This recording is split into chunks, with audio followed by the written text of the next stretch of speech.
Alright guys, welcome back to our channel. As you guys know, my name is Max and it's my wonderful wife Kaitlin.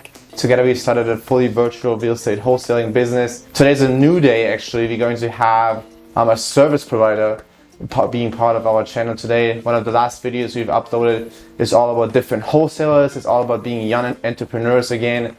Today we have Will as part of our channel, but before we go into the introduction and into the actual interview, as always, please like and subscribe to our channel. That helps us grow. So hit that like button right now while you're going to enjoy our introduction.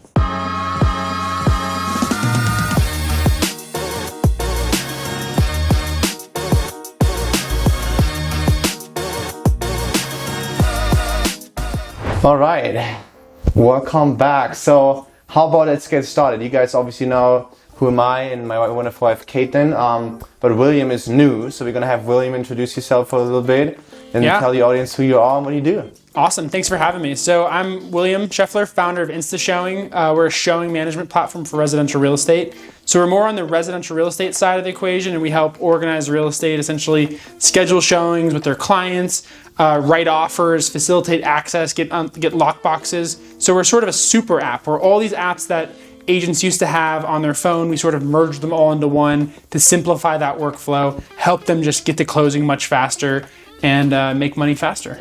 Yeah. Awesome. And so what is also interesting about him is he's also a U of O student, or he was a U of O student. He recently graduated, so we both have that in common. It's actually how we got to know each other, but both being part of the same, I guess, community. But tell the audience a little bit about, how it is being a young entrepreneur. Obviously, you started a business while still being in school, jiggling multiple balls at the same time. Yeah. So what kind of made you, drive? What was the consideration going down this road and starting your own business? Sure. So I originally just moved to Bend, where we are now, and my family was buying a new house, and I saw firsthand a realtor who was struggling to essentially be able to get into a house. She was spending hours on the phone, texting back and forth, coordinating. And I was like, this should all just be solved with software. This is ridiculous. And so I had built some software that actually helped facilitate that process of booking a showing. And I just built it for her. And then she started using it, and then some other agents in her brokerage started using it. And it was just out there on the internet, and agents across the country started using it as well. And I sort of went from there. And then I graduated college, and I was at this point trying to figure out what I was going to do. Was I going to work for the man, or was I going to be an entrepreneur? And there ended up being a market opportunity in my space to where I was able to raise some capital and hire out a team. And now here we are today. We've just launched in another 2 markets we just announced yesterday. And we're very exciting for 2022. Wonderful. How old are you? 23. 23. Wow. 23 years old. And how long did it take you to build your business from the initial idea to where you are today? It's been about 3 years now. So I've been full-time doing this idea about a year now. And when I was in college, it really helped because I really didn't know what I was doing at that time. And so it was great to have a lot of time to really just understand the process of building software, of coming to market, of working with customers. So yeah, full-time for about a year now.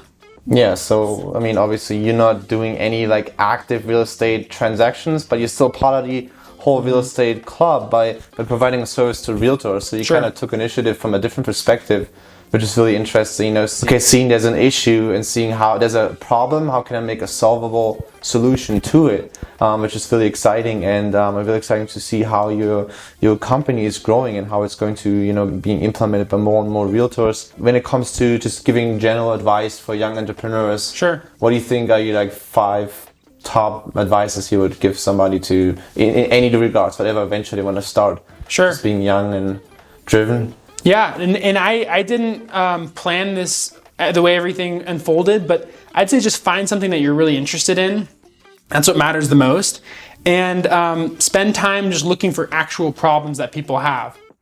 If somebody's griping about something, oftentimes that's a sign that there's something wrong with whatever their process is, whatever they're having to deal with. And so always investigate those problems when you hear people are complaining, because that's what people end up what they're willing to pay for. And especially technology today, if you spend a lot of time just understanding where it's going and understanding the difference between like machine learning and what's going on with blockchain, and just following some of these businesses in this space and seeing the use cases that they evolve into, you can combine that with the problems that you hear, and then figure out essentially what combination you can use to create your own business. So prop tech is a really exciting space because historically there have been a lot of people in the prop tech industry, but now there's a lot of money, venture dollars going into it to essentially build out this whole new technology stack that allows service providers to provide technology to real estate investors to basically be able to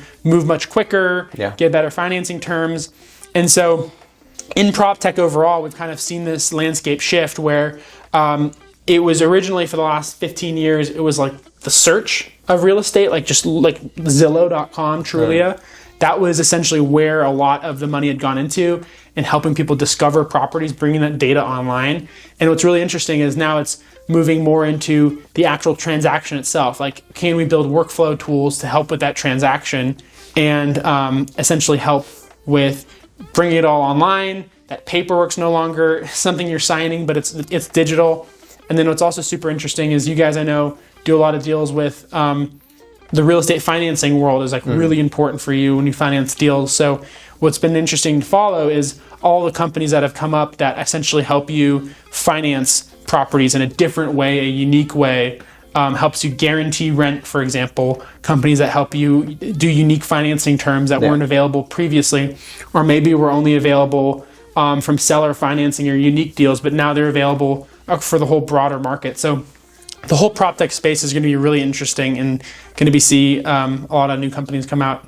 Yeah, it's definitely, I mean, there's a lot of innovation happening within the real estate space, right? We see, a lot of shift into the metaverse, which is untouched at this point. We're not going to know how this is going to affect things. I've seen people basically presenting some ideas how you can have virtual showings, right? They can basically be in that house within the metaverse and then kind of see, well, I guess it wouldn't be the metaverse. It would just be like a virtual world, like a 3D world. So there might be some things in the future that you're going to incorporate some of those ideas in improving your service and making it even more like virtual and like real life experience, right? Sure. I mean, it's been super interesting to see during COVID when people were like locked down, the number of sight unseen offers that were written, people not even seeing the property, but just writing an offer.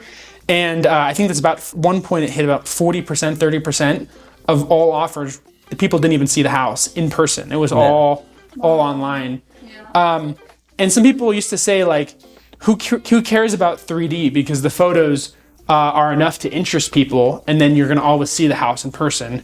But that's shifted. Like, this market today is just so in the seller's camp that essentially I just bought a house in the last month, and I had to...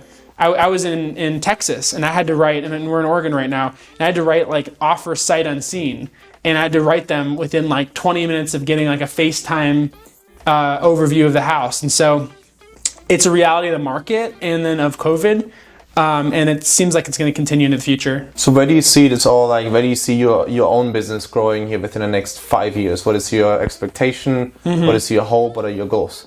Yeah, totally. So we essentially started out on like the workflow software side. So we helped agents essentially with the workflow right before the transaction.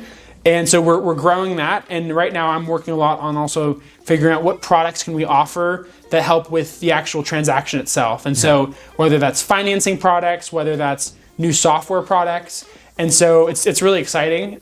There's not a lot of things that have been built in this space yet. There's still like a ton of blue ocean. And so it's exciting, but prop tech is a unique space just because it's very different from like commercial, for example. Commercial, they're very ROI driven. They think a lot about how to invest in their company and their business. Residential real estate, a lot more emotionally driven.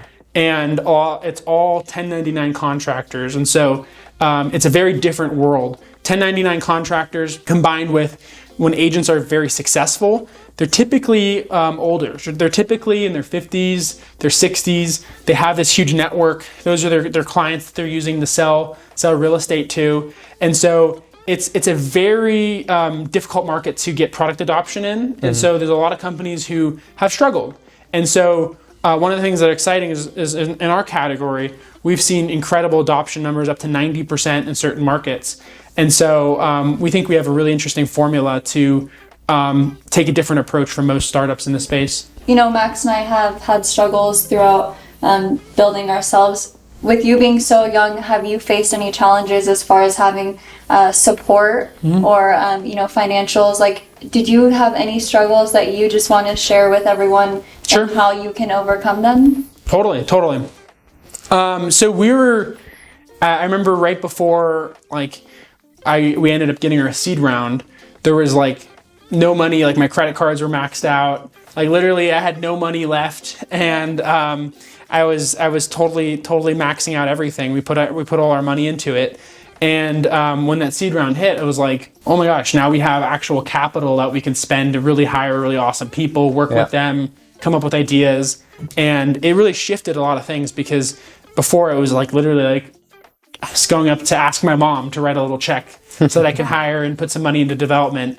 And so it's a totally different world. But now we have resources, and it's exciting, but at the same time scary, because it's like gasoline on the startup, where now it's like, okay, you need to grow, you need to expand, you need to hire a bunch of people. And so lots of things going on. But it also means that there's a lot more opportunity that we can pursue. Yeah. Would you say that you expected yourself to be at this level so quickly? No. I mean, I totally actually expected to work for a different company at the time before I started the startup. So yeah, it's totally shifted what I ended up doing. It's exciting nonetheless. It's stressful because you have all of a sudden lots of competitors, but high risk, high reward. So yeah. What do you think are the pros and cons of making that decision out of college and going, approaching your own business, being your own entrepreneur? I mean, there's a bunch of pros, but also a bunch of cons, and we've actually made a video about it. But I think it's exciting to share your insights. What do you think are the pros of it, and what do you think are the cons of it? Sure. I guess I'd start with a cautionary note that it's really not for everyone. People should be careful if they go this route, because it takes a lot of work. And it's a lonely route. You are oftentimes learning yourself, and you guys have surrounded yourself with some masterminds, so some really successful examples that you can tap into. Most people don't have that, so that's super unique, and kudos to you guys for getting that. But I would say you definitely want to find successful people who are in that space that you can connect with. And I'd say also you also have to know when to tap out. You have to be careful. I've met a few people who are I'm doing this till the day I die. And they're literally, I had one guy literally saying that he was going to become homeless over his idea. He was going to keep doing it. And he was going to, I'm like, dude, you need to just get a job. Don't keep doing this. And so I guess I would caution people who become so obsessed with their concept that they never give up. But at the same time, there's just so much more opportunity because you're your own boss, and you can create essentially something incredible that hasn't been out there before. You can hire a really great team. You can be the architect of something totally new. So it's really, really exciting. Yeah, so it's definitely about that passion piece. You have the freedom. You have the passion. It's your own baby. You have the creation portion, but you don't have that comfort bubble, right? Because it's you. Either you perform and you make success and you get paid, or you don't, right? So it's not getting a job has this huge comfort level of you're getting paid no matter what. If you have a good day, a bad day, it's the same kind of pay rate, and you can slowly process, your way up. Whereas as an entrepreneur, it's more, I guess, whatever you put in has quicker returns, because if you get a lot of effort into it and you make the next step, you instantly see results. Whereas in a real world setting, you might have to put in 1 or 2 years of work, effort, and show them you're engaged before you get that pay raise and then move up that ladder. But obviously on the entrepreneurial side, it's just almost like investing in cryptocurrency. You can go up and down on a daily basis, right? You can have a really good day, and the next day you have big bills, and all of a sudden this escrow doesn't close, or some investors back out, and then you rock bottom again. But what I've realized is, so it's this emotional roller coaster. You have to be really passionate about it. Disciplined and accept it. I mean, there's going to be those days where you think oh shoot, I'm going to be literally homeless tomorrow. But these are the days, if you're the real entrepreneur, then you find a new solution, because this is what do you do? You have problems, you find solutions. So we always experience when we are pushed to the wall, that we come up with like crazy new ideas on you know, getting out of it again. And this kind of like, you know, increases opportunities and scale. Yeah. But it is a scary road, and I've talked to people that have been entrepreneurs for 14, 17, 30 years, and it never changes, right? It's always this cycle where once you scale and add new things, you'll always be back and forth in that same, you know, bubble. And, you know, at the beginning, you might only have a couple of $1,000s to your name. Later on, you leverage millions and millions of dollars. So the stress level is just going to be even higher or the same. So it never really changes. So you have to just accept, you know, sitting on that roller coaster and going up and down with any kind of entrepreneurial thing. So yeah, you're right. You have to be the right person for it. You have to commit to it, and you have to keep that vision alive. Because especially if you start young, there are not going to be a lot of people believing in your vision, right? You always, you know, have that. Max and I had that struggle in the beginning, as you guys know. Just having that support piece to back us up, it was extremely hard. Just us being so young and having our parents say, you know, school's number one. That's your you need to get your degree, and then you can get a job, and then we'll be happy. But you guys know that we jumped into it full risk. We've definitely made reward from it. So how long do you spend working each day? Is it pretty flexible? What's your work schedule like? Well, now it's been super helpful because I've actually separated working from home instead of now I'm in an office, which is actually really helpful for me just to separate those two.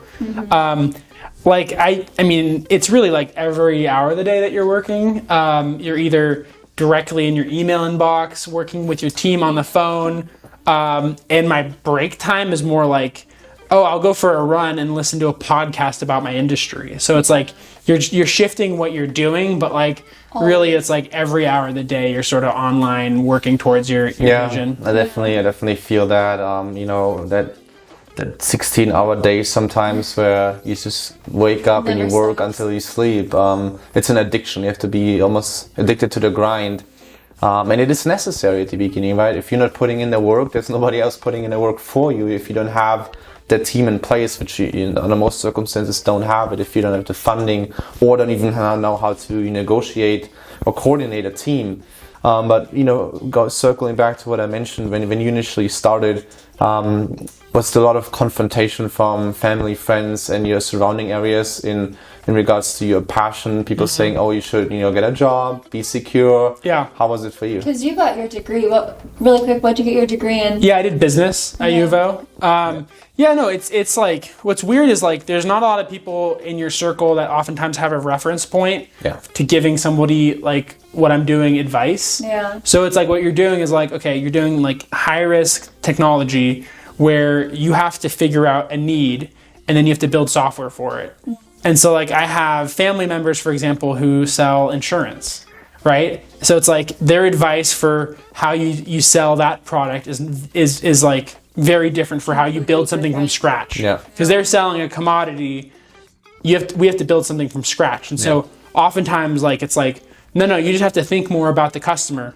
And I think the biggest thing I've learned also, it's also the scariest thing to think about, is like oftentimes it's not like you need to learn more from books necessarily. It's oftentimes you need to talk to your customer more. Yeah. And so oftentimes the answer is not like, it's not clear. There's not like a math formula for it necessarily. It's what is your customer value? What are they willing to pay for? What do they think of your product? What do they want to change? Yeah. And how does that fit with your vision? So it's like you have to really balance all these things. Especially in the service providing industry, right? You're living from the customers using your service and being happy with it. Yeah. So a lot of the research goes into talking to clients and talking to your customers and building based on their needs, right? Whereas then for a lot of, for us, for example, in the wholesaling space, it's less customer driven, where it is more strategic driven and like basically on the competitive space, right? Yeah. It's not about studying the customer as much as it's studying your next door competitor and seeing what they do, how can I be different, because it's the same kind of space. And you always have different customers, right? If you wholesale land or houses, those people come to you because they want to buy the house. You just have to find it. But I think, especially in the service industry, it's really, really important on getting down and talking to your clients, sitting down and see what can I do to provide service, and like you said yourself, surrounding yourself with people outside of your space, networking in order to have people that share that same vision, same passion, and might even expand their network in order for you to connect to that one or two people that help you and grow. I think that's, for us, was we always realized you're only as good as the people you know. So it's all about networking, especially if you're young. You don't have that life experience that people instantly trust in you. So you have to build that relationship by talking to people and showing them, okay, this is who I am. Building credibility, building networks, so you can rely on talking to people, finding new ideas, bouncing ideas off. Because most of the time, parents are not always the people to talk to if you're kind of like drifting out of the normal space, and they just follow that same path, and then all of a sudden their kids are doing something different for you, and they want to make sure that, everything's secure, and it's a great risk to take challenge. So I'm just wondering, for all of us, entrepreneurs, it's a roller coaster, right? You have your good, you have your bad. When you're in your bad, what motivates you to push forward? That's a great question. I would say, I think the hope for the future. You have, like, even if one of your products or your ideas is maybe like very frustrating because something's happening around that, going back to like first principles and figuring out how this industry is going to evolve, and knowing that there's so much technology that needs to be built, and realizing that there's just so much opportunity there. We have a lot of different products we want to work on. We can't do all of them. But essentially it's pretty amazing to like be able to see that there are massive gaps in all these spaces in this industry. And so if one product that you start working on doesn't get the traction you want to see, there's a lot of other gaps in the market that you can work to fill as well. I think that's a good point. By what I enjoy about starting young is, it sucks, but if you fail, you have the time to go ahead and do something else. And I think a lot of people always told me when I talk to people that have been in the industry for longer, and I'm like, I'm scared, I'm going to push to the wall, I'm considering going back and getting a job. They're always like, relax. You're 23, 24 years old. Even if you fail in 2 years, you have learned so much. Just go ahead and do it again. The second try is going to be better. And not being scared of failing, I think that is really important, especially if you need downside. And just keeping this trust alive. Once you start feeding that circumstance with a lot of negative energy, you're just building almost an energy around you that it keeps you down. So it's even more important to stay positive when you're down and be like, I trust my thought, I trust my vision, and this is all going to work out. Yeah, and I would always say, like, in the beginning, Max and I are finishing our degree. I just graduated, but technically, it took a while. for you and mom and dad, that was for you. But I'm saying, like, we always say we have a degree to fall back on, but then to make yourself different from an entrepreneur to someone who isn't is, we don't even think about our degree anymore. We don't think that's a fallback, because we know that if something weren't to work out, that we would be able to do something else in the entrepreneurial space. So it is nice to have a degree. You have a degree. But for those who aren't wanting to pursue college, it is not needed if you have that drive and that mindset to push yourself forward. But it doesn't hurt always to get a degree and, do stuff on the side, touch in, touch out. But you guys self-learn. One of the things that's different is, like, you still need to educate yourself. But, like, is it through school, or is it through joining masterminds like you guys do? Is it through reading books, having mentors? And I think you guys are a great example of that, because obviously you didn't take any real estate classes from University of Oregon, but you guys are deep into the real estate space now. It's all about being passionate about it, having that passion, and then all the hours you spend just fly by. Because you enjoy doing it. It's not a burden. Otherwise, if it's a burden, you need to find a different hobby. That's with any job. What's interesting though about you guys is, like, you guys are married and you guys are sort of co-founders of your company, and so I'm just curious, how has that been? It's like a very stressful time, especially when you first get married, but then, like, to do a new entrepreneurial endeavor in the real estate space as you're learning. I'm just curious, like, how you guys, because you have, like, both the support network, because you guys are both together, but then also, like, kind of the co-founder relationship where you guys are bouncing ideas off, you're working together through some interesting ideas as you're figuring it out. I would say it's amazing, honestly, because we both have the drive and we both want the same thing.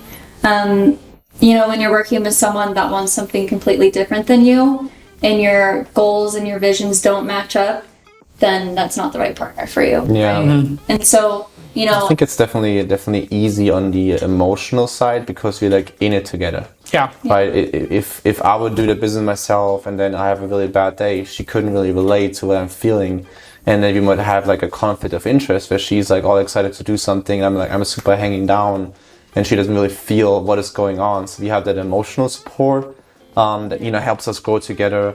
I think one of the disadvantages is because we are married, we are so closely related in our thought process. We're not like really conflicting our thoughts. Like when we bounce back like, ideas. yeah, that's a good idea. Yeah, it's not because like our More thoughts, tension. our thoughts are like basically the same, right? Because we always spend time together. We have the same background, same network. Sometimes it helps just having somebody from the outside bounce some ideas with a different kind of perspective. It doesn't really know much of what is going on, trying to like a bird perspective. Side, I would say too. Yeah. So for us, it's kind of like a both disadvantage and advantage to any side that you do. You have always both sides, but I think it's more of an advantage than a disadvantage. Yeah, seeing an opportunity, you know, yeah, it's fun. Okay. So the answer is I should find a wife that does exactly my startup in my name. Yeah, you should find a wife and she does the same thing, or at least like joins the same passion. I think. It doesn't even have to be the same product or service or whatever, but having the same. I mean, I'm not trying to give you a relationship. Yeah, give it to me. You know, having the partner that really is driven to do the same thing. Being able to understand, right? Yeah. It's like the same driven. So like going to ups and downs together, I think helps grow a relationship in any regards. Right? If you go through struggles within a relationship and you exceed through it, you at the end of the day you're gonna be stronger together. Yeah. And this is where we are growing. Like we're growing really quickly, really intensely because we're having so many things going on and working through those things together.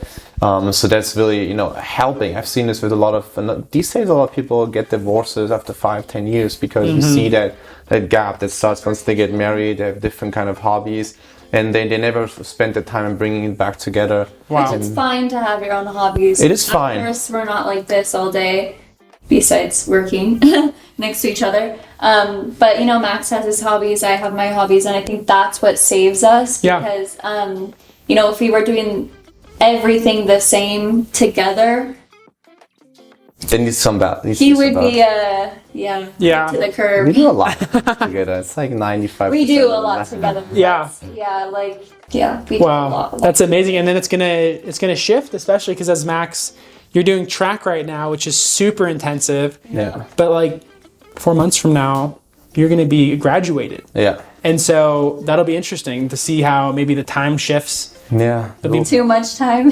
Too much time. Too much free time. It's just gonna be like, Max, you gotta get out of the house. No. I'll find a hobby. Yeah. Okay. Yeah. I'll find a hobby. awesome. But yeah. Thank you for being here, William. It was amazing talking to you. Tell us really quickly for the audience, where can people find you on social media if they have any questions? Sure. Thanks for having me. William Scheffler. You can find me on LinkedIn. I'm happy to respond to messages on there. So SCHOEFFLER. Kind of a hard last name to spell, but thanks for having me on. Yeah, of course. This was fun. Thank you for joining us. And if you haven't already, remember to please like and subscribe.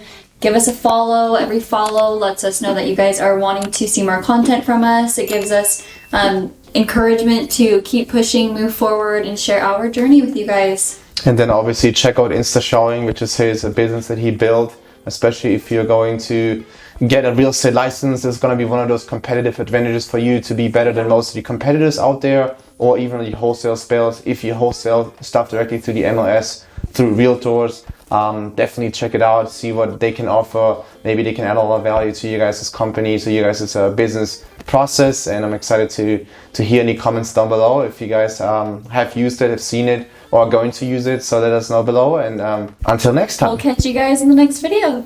Sounds good.